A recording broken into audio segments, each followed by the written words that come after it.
Ano mensahe ang kailangan marinig ng mga Taurus sa next 72 hours?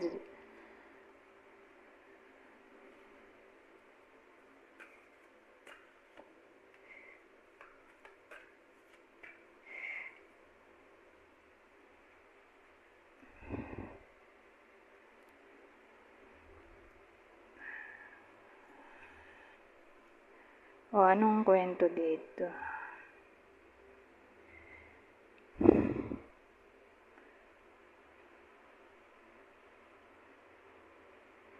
Well, maraming case. So, sabihin nating reconciliation, kung kasal, posible. Kasi may someone na magkakaroon ng enlightenment dito. May matatauhan ba? So, makikipagayos yun. Kung sino man yung matatauhan, kaya may reconciliation, ito teamwork. So, again, applicable lang to sa kasal. Whether hiwalay na sila, o ewan ko kung anong pinagawa yan. Pwede rin gano'n, nag-aaway pa lang.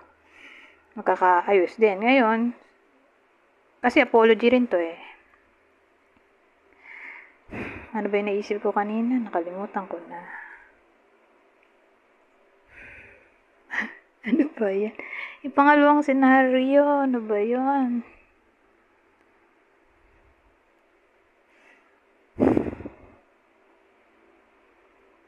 Pay attention.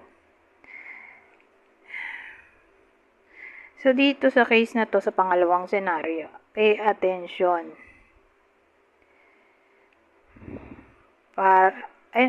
Wake up call. May wake up call tayo dito sa judgment. At na-partner rin siya ng Three of Pentacles. Wake up call sa workplace. Lalo na sa teamwork.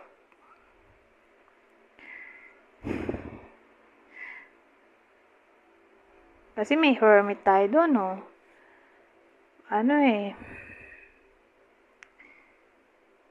Sabihin natin yung the Hierophant ay siya yung influential na tao. So, more like boss yan. O manager. Na para bang napapansin niya na may iba sa inyo na parang loner. Ayaw niya makihalubilo sa Three of Pentacles. Ayaw niya makipag-teamwork. Gusto niya mag-isa lang. Sa bagay, kanya-kanya naman yan. Diba? Kanya-kanyang mood o trip.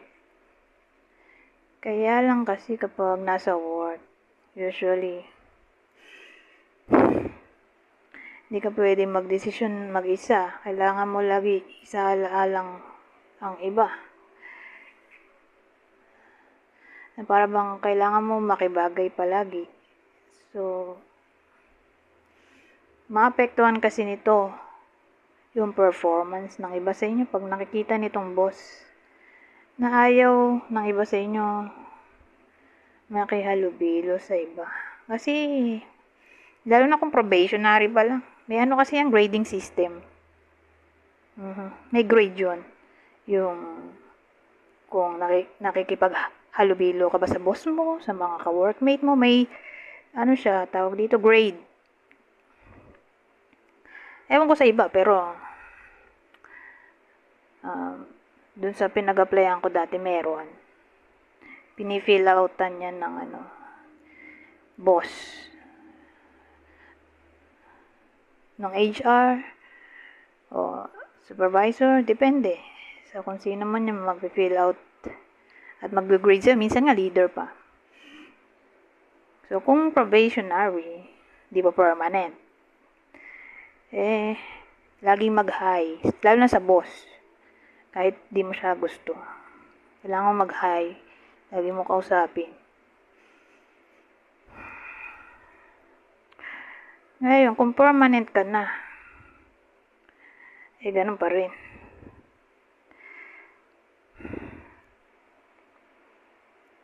Kailangan pa rin magbigay respect sa boss kahit di mo type. O di mo gusto. Kasi siya yung tawag dito, may pwedeng capability na mag-suggest sa mas boss pa niya na ayaw niya sa iyo. Kumbaga, may kakayahan siyang ibagsak. Sa bagay permanent, paano yun? Gagawa siya ng way. Lalo na kung ayaw nga. Pahirapan niya.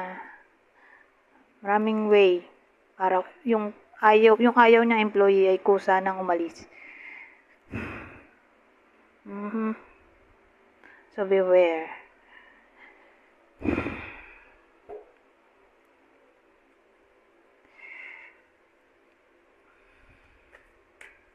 So pay attention sa pakikihalubilo sa iba, lalo na sa oras. Kasi nakikita siya dito ng boss niya eh. Huwag laging late. Huwag laging absent. Kasi parang minomonitor siya dito eh. Research din to eh. Nagre-research tong boss oh. Tatanong-tanong sa ka-workmate ng iba sa inyo. O itong ka-workmate pwedeng siya yung nagre-research. Tapos sinisiraan yung iba sa inyo sa boss. Kaya pay attention lagi kung empleyado sa kinikilos kasi may mga nakatingin. Ito. O ito. Depende. Ito yung naninira sa inyo, ka-workmate. O ito mismo, galit sa inyo, itong boss. So, case to case basis kasi may nagre-research nga dito. Ayun pala nakalagay. Nag-i-spy. Nag-i-investigate. Ngayon,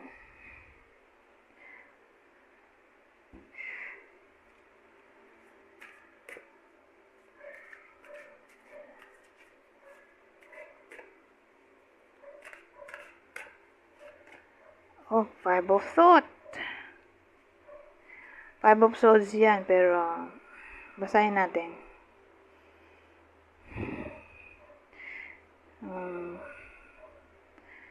Five of Thought. The path you were on seemed like the right one, but now you've run into a challenge.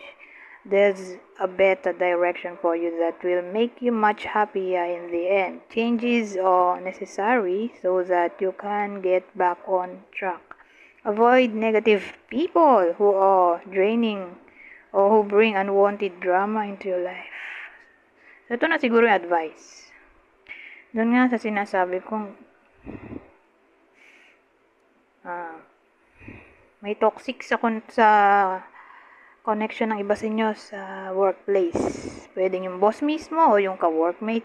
Sila yung nagpo-produce dito ng drama. Na para bang ang advice dito, kayo na lumayo sa negative people. O minsan, pwede rin ganito. Sabihin natin masyado ng toxic. Na para bang it's about time na mag-change na ng direction, katulad ng sabi dito. Maghanap ng iba. So again, case to case basis, kung tingin ng iba sa inyo, sobrang toxic na. Medyo mahirap. Pero minsan, yun yung good choice para sa mental health. Malaki nga sahod mo. Nagsasuffer naman yung mental health. So pag ganun, maapektuhan yung performance nyo kung lagi kayo may sakit. Diba? Saka di na kayo masaya. Masaya sa ginagawa nyo. So, ano pang sense? At nandun pa sa work. So, again, case to case. Kung maraming babayarin, mahirap mag-resign. Diba? So, timbangin ang situation. Kausapin mo na yung dapat kausapin. Kung di na maayos, magsimula na maghanap ng iba. Mahirap kasi yung magre-resign ka, wala pang kapalit. Diba?